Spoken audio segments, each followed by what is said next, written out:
Friends, welcome back. तो friends, अभी का वीडियो है इंडोनेशिया ने रोक दिया था भारतीय तेल। अच्छा, भारतीय सरकार ने दिखाया कूटनीतिक दम, 48 घंटे के अंदर फैसला बदला। वाह, देखते हैं भैया क्यों, पहले तो बंद क्यों किया था भैया, ये कौन सी और क्या बता रहे इंडोनेशिया ने? इंडिया ने मेरे ख्याल से पाम ऑयल शायद देना बंद कर दिया था। देखते हैं क्या होता है।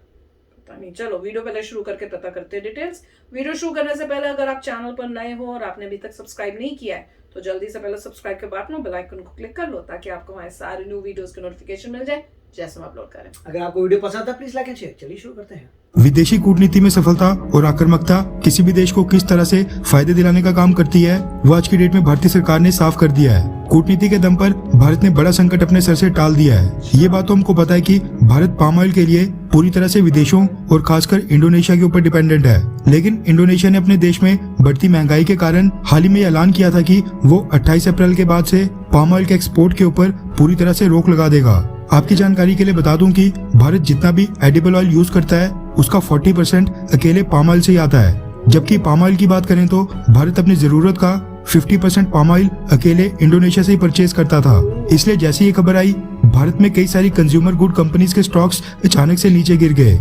एडिबल कुकिंग ऑयल के दाम पहले से ही आज की डेट में इतिहास में सबसे ऊंचे स्तर के ऊपर है, क्योंकि यूक्रेन और रशिया जो दुनिया को 46% और 25% यानी कि टोटल 71% सनफ्लावर ऑयल सप्लाई करते हैं, वो मार्केट में आना अचानक से बंद हो गया है, जिसके चलते बाकी एडिबल ऑयल की डिमांड और उसके कारण उनकी कीमतें भी आसमान छू रही हैं। वैसे जिनको नहीं पता कि पाम ऑयल किस किस चीज में इस्तेमाल होता है, तो उन लोगों की जानकारी के लिए बता दूं कि पाम ऑयल और उसके डेरिवेटिव्स का इस्तेमाल केक से लेकर चॉकलेट्स, बिस्किट्स, नूडल्स और फ्राइंग फैट्स जैसी फूड आइटम्स, सोप से लेकर शैम्पूज, कॉस्मेटिक से लेकर क्लीनिंग प्रोडक्ट्स और बायोफ्यूल से लेकर डिटर्जेंट्स, बहुत सारी आइटम्स बनाने में इस्तेमाल किया जाता है। ऐसे में पाम ऑयल की कमी के कारण ये सारे कंज्यूमर गुड्स जो पहले काफी कॉस्टली हो चले हैं, ये और भी ज्यादा महंगे हो जाते हैं। मसला ये था कि पाम ऑयल की शॉर्टेज के कारण सोया oil, sunflower oil, rapeseed oil, refined oil और जितने भी बाकी तरह के ऑयल्स की डिमांड है वो अचानक से बढ़ जाती, जिसके कारण इनकी कीमतें भी बढ़ना लाजमी था।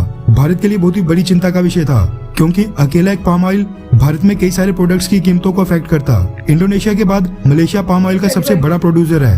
भारत के पास मलेशिया के रूप में एक ऑप्शन तो था, लेकिन मलेशिया के पास भी वो प्रोडक्शन कैपेसिटी नहीं है कि वो भारत, चाइना, बांग्लादेश और दुनिया के बाकी देशों की डिमांड को अचानक से एक साथ मीट कर पाता। ऐसे में भारतीय सरकार ने कूटनीतिक रास्ते से इंडोनेशिया के ऊपर प्रेशर डालने की कोशिश की और कहा कि इंडोनेशिया बेशक प्रोसेस्ड पाम ऑयल के एक्सपोर्ट के ऊपर रोक लगाए रखे, लेकिन कच्चा पाम ऑयल भारत को सप्लाई करता रहे। ऐसे में ना ही इंडोनेशिया को दिक्कत होगी और ना ही भारत को, क्योंकि भारत के पास कच्चे पाम ऑयल को खुद ही प्रोसेस करके उसको एडिबल फॉर्म में लाने की क्षमता है। हमारे पास यहाँ पर कई सारे पाम ऑयल प्रोसेसिंग प्लांट्स हैं जिनके पास पहले ही बिजनेस नहीं था, क्योंकि भारत पिछले कई सालों से विदेशों से प्रोसेस्ड पाम ऑयल को इम्पोर्ट कर रहा था। लेकिन अब बहुत ही बड़ी खुशखबरी निकल कर आ रही है, क्योंकि इंडोनेशिया भारत के प्रेशर के आगे झुक गया है। दरअसल इंडोनेशिया की गवर्नमेंट ने क्रूड पाम ऑयल यानी कच्चे पाम ऑयल को पाम ऑयल एक्सपोर्ट बैन से बाहर रखने का फैसला किया है और बस प्रोसेस्ड पाम ऑयल के ऊपर बैन जारी रखने का फैसला किया है। इससे भारत को एक साथ कई फायदे होंगे। एक तो बाकी तेल जैसे रिफाइंड और सरसों का तेल, उनकी कीमतें कंट्रोल में रहेंगी, और दूसरा तो जो भारत के पाम ऑयल प्रोसेसिंग प्लांट्स हैं वो इंडोनेशिया से आने वाले कच्चे पाम ऑयल को प्रोसेस करेंगे, यानी उनको भारत में खाने पीने के लायक बनाएंगे। इससे उनको बिजनेस तो मिलेगा, लेकिन भारत में रोजगार भी जनरेट होगा। सोर्सेज का कहना है कि इंडोनेशिया ने कच्चे पाम ऑयल के एक्सपोर्ट जारी रखने का फैसला भारत के प्रेशर के बाद लिया है। ये दर्शाता है कि भारत की विदेशी कूटनीति आज की डेट में कितनी सफल हो रही है। क्या आप भारत की विदेश नीति से खुश हैं? हाँ या फिर ना? नीचे कमेंट करके अपनी राय जरूर बताएं। तो फ्रेंड्स, मैं कह रही हूँ एक मेजर जो ट्रबल क्रिएट हो सकती थी इंडिया में, उसको मेरे ख्याल से कुछ हद तक सॉल्व तो कर ही लिया इंडिया ने अपनी स्मार्टनेस से। अब मुझे ये नहीं समझ में आया कि ये बैन क्यों कर रहे हैं, मुझे ये नहीं समझ। प्रोसेस्ड बैन करेंगे, अनप्रोसेस नहीं बैन करेंगे, और इसलिए बैन कर रहे हैं क्योंकि उनकी आर्थिक स्थिति जो है, महंगाई बढ़ रही है, तो इससे तो और नहीं बढ़ जाएगी। जो आप भेजते थे उससे कमाई होती थी, अब वो भी कम हो जाएगी, तो आपको और इकोनॉमिक वाइज आपको हार्म ही हो रहा है। अब वो मुझे समझ नहीं आई बात कि इससे ना भेजने से नुकसान होना चाहिए कि फायदा होना चाहिए। मेरे को तो नुकसान ही दिखता है। अगर आप कोई चीज आप भेज रहे हो, एक्सपोर्ट करते तो उसको बंद कर दोगे तो आपके पास पैसा जनरेट जो करती थी वो कैसे करेगी। पर ये भी बहुत शॉकिंग था कि 50% इंडिया का जो तेल होता है वो वहां से आ रहा है, इंडोनेशिया से। बाहर से आ रहा है कि इंडोनेशिया से आ रहा है? वही मतलब जो भी है, मेरे को तो लगा इंडोनेशिया से आ रहा है। पर वही है ना, मैं वही कह रही हूँ, खाने पीने के मामले में तो सेल्फ इंडिपेंडेंट होना चाहिए हर चीज के ऊपर, क्योंकि कल को कोई उस जगह पे कोई प्रॉब्लम हो जाए, कुछ हो जाए, अगर आप डिपेंडेंट हो तो भैया आपकी कंट्री के लोगों को कैसे मिलेगा वो। तो ऐसा होना चाहिए कि सब चीज जो है सेल्फ सफिशिएंट हो इंडिया में। वो देखिए पॉइंट यही है कि इससे पता चल रहा है कि डेफिनेटली कुछ डिसएडवांटेजेस भी हैं पॉपुलेशन के, कि पॉपुलेशन इतनी ज़्यादा है कि आपके पास इतने रिसोर्सेज नहीं है कि ऑयल भी अपना सेटिस्फाई डिमांड सेटिस्फाई कर सके लोकल, आपको एक्सपोर्ट करना पड़ रहा है ऑयल कहीं और से। जहाँ तक मैंने सुना था, मेरे को तो यही था कि इंडोनेशिया ने कुछ एंटी इंडिया बातें की थी और काफ़ी कुछ की थी, उसके रिटेलिएशन में इंडिया ने कहा था कि हम आपसे पाम ऑयल नहीं लेंगे। अच्छा। और हम जो है पाम ऑयल किसी और को कॉन्ट्रैक्ट दे रहे हैं, किसी और कंट्री से लेंगे। इन्होंने थोड़ा हिंट भी दिया था, शायद मलेशिया से हो, तो ऐसा कुछ हिंट दिया था। उसके बाद जब इंडोनेशिया को लगा कि उनका मेजर लॉस हो जाएगा, ट्रेड में लॉस होगा, तब मेरे ख्याल से कुछ कॉम्प्रोमाइज़ हुआ होगा, या जो भी उन्होंने सेफ अपना बचाना होगा, कुछ ऐसी बात होगी कि अब मेरे ख्याल से रॉ जो है वो पाम ऑयल जो है मतलब रॉ शेप में आ रहा है, क्रूड जैसे कह रहे हैं, उसके बाद इंडिया आगे प्रोसेस करता है।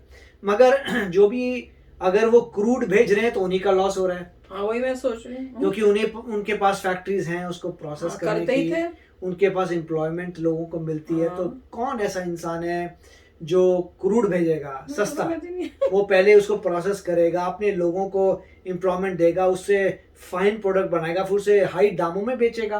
तो फिर चल क्या रहा है? तो ये इसलिए क्लियर नहीं है एग्जैक्टली। मुझे तो जहाँ तक पता था कि इंडिया ने ये डिटरमिन किया था पहले इंडोनेशिया से कि आपसे ट्रेड हम काफ़ी कट कर देंगे। अच्छा। क्योंकि हमारे पास तो बहुत सारे ऑल्टरनेट सप्लायर्स हैं, तो क्योंकि आपसे कम करेंगे तो आपको बहुत लॉस होगा। उसके बाद कोई ऐसी बात हुई थी, इंडोनेशिया ने अपना कुछ रुख चेंज किया था कि ठीक है ये वो, मतलब जो भी नेगोशिएशन हुई थी उसके बाद ठंडा पड़ गया था इंडोनेशिया, फिर मेरे ख्याल से ट्रेड दोबारा शुरू हुआ था। तो मगर इन्होंने एक पॉइंट अच्छा कहा है कि जो भी हुआ, अगर अल्टीमेटली ऐसा हुआ कि इंडिया ने नेगोशिएट की डील कि क्रूड ऑयल आएगा, इंडिया को बल्कि फायदा हो रहा है, बल्कि तो इंडिया को फायदा हो रहा है बल्कि इस डील से ज्यादा फायदा हो रहा है रादर जो पहले होती थी कि भैया बना बनाया। तो जो भी है, मतलब इंडिया ने पीनलाइज तो करना ही था किसी तरीके से, आपको पीनलाइज तो करना ही था कि आपने जो भी किया है उसका कुछ तो फर्क पड़ेगा ही। तो इतना होगा कि तुम हमें भेज दो क्रूड, हम यहाँ पे हमारी जो फैक्ट्रीज बंद थी, वो भी अजीब बात है कि फैक्ट्रीज बंद पड़ी हुई थी इंडिया में इतने सालों से, और इतने साल में इंपोर्ट करना शुरू कर दिया था। वही है कि पिछली गवर्नमेंट जो है उसने डिसीजंस को जैसे लिए थे कि अपना मेक इन इंडिया का सत्यानाश कर दिया, बंद करा दी, लोगों की अपनी फैक्ट्रियां थी, मशीनें बंद, वो कभी नहीं करना चाहिए था। और स्पेशली जब आपको पता है कि आपकी डिपेंडेंस है।